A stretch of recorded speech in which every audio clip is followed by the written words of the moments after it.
We can get more into the stolen valor stuff specifically tomorrow.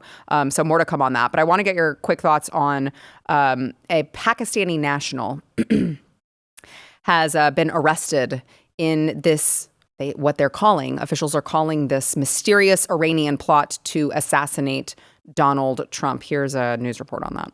A Pakistani man alleged to have ties to Iran has been charged in a plot to carry out political assassinations on U.S. soil, according to the Justice Department on Tuesday, in disclosing what officials say is the latest murder-for-hire plot to target American public figures.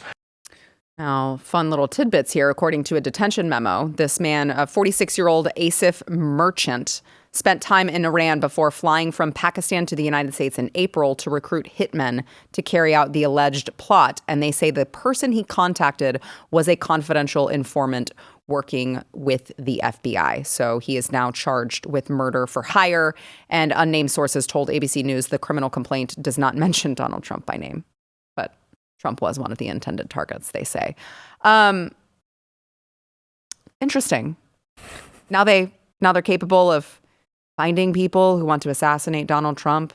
Now they're capable of rooting these things out. And just how interesting that he just ran into this FBI source. What are the odds?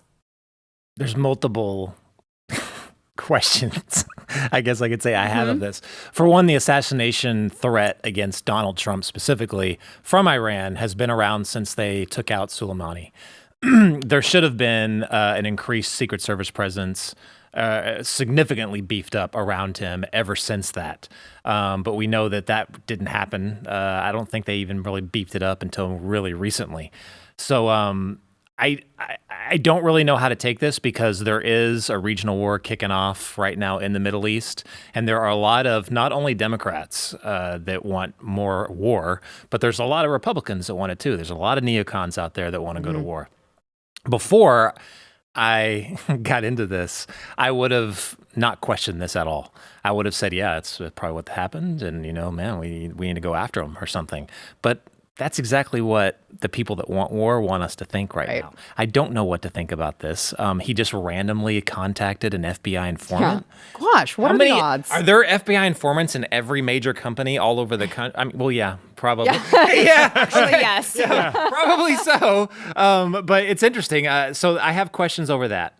I also have questions in a completely different direction because they said that as part of this,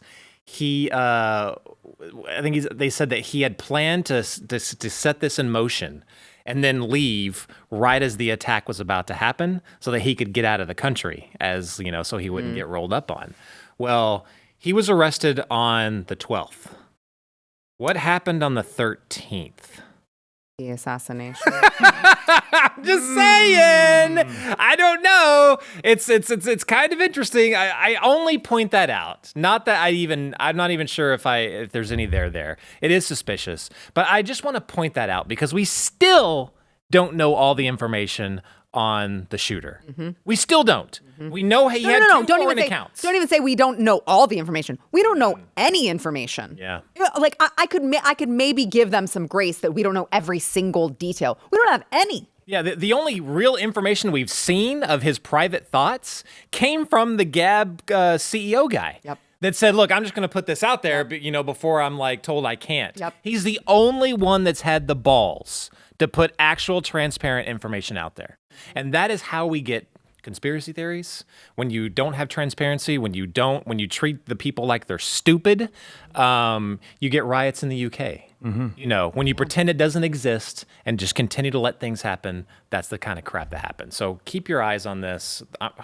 Who knows? Actually, that's what we pay you to do, Jason. That's true. We're going to make you do it. Okay, thank you.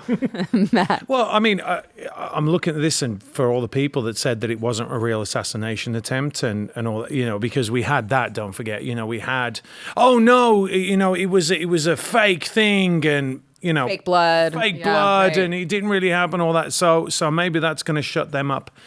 You gotta really trust your marksman to be like, okay, so shoot me, but just graze my ear. Don't hit my brains. And I'm gonna bring. I was saying this the other day. I'm gonna bring my hand up and I'm gonna pop this blood Right. It's so frustrating, especially for someone who has been in a lot of movies where they do a lot of, there's a lot of hits and all that. And you have to, it's a science where you put the cameras. There were hundreds and hundreds of people with cameras. Well, and let's not lose sight of the fact that like a man died. Yeah, and someone died. Like, it was not fake. And also they hit they hit hydraulic line and all. I mean, you'd have to be the greatest stager in history. But here's the thing.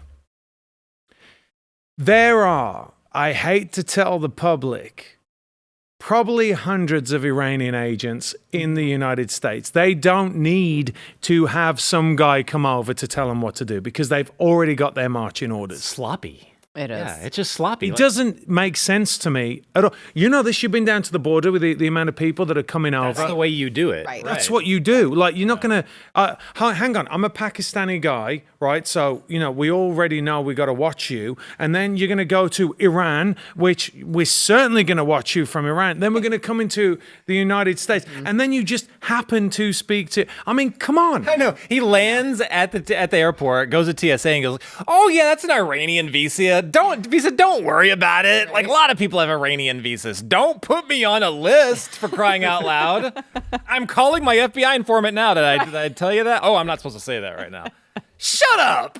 Come on. I mean, you'd be better off saying, we did a sting. We arrested a bunch of Iranians that were plotting to kill, politicians in America. I don't know about you, but I'm anticipating that at any point. Yeah. Right? And I'm actually anticipating them killing a lot of people at any point. The moment we go to war with Iran, which, by the way, I don't want to do, I don't think anyone around this table wants to do or wants anything to do with, is we're going to see these cells be activated, and it's not going to be pleasant. But it's not going to be politicians they're going to hit. It's going to be schools. It's going to be shopping centers. It's going to be... Yeah. I will say, real quick. so we're in a very dangerous point right now where there is chaos everywhere. We have regional wars in Europe. We have a regional war in the Middle East. What's left? Asia. I mean, that you have to be critically thinking on all of these things and asking questions. Don't just run off as someone starts beating war drums. Do not do that because it's both sides. Right. Both sides are ready to run off to every single war. I mean, we ended... Sorry, I know you said the last word. Said quickly, Jason. We ended a war in Afghanistan. We had been at war for over 20 years. What did they do? Immediately jumped into another war. Yeah. That's what these people want. Yeah. Ask questions.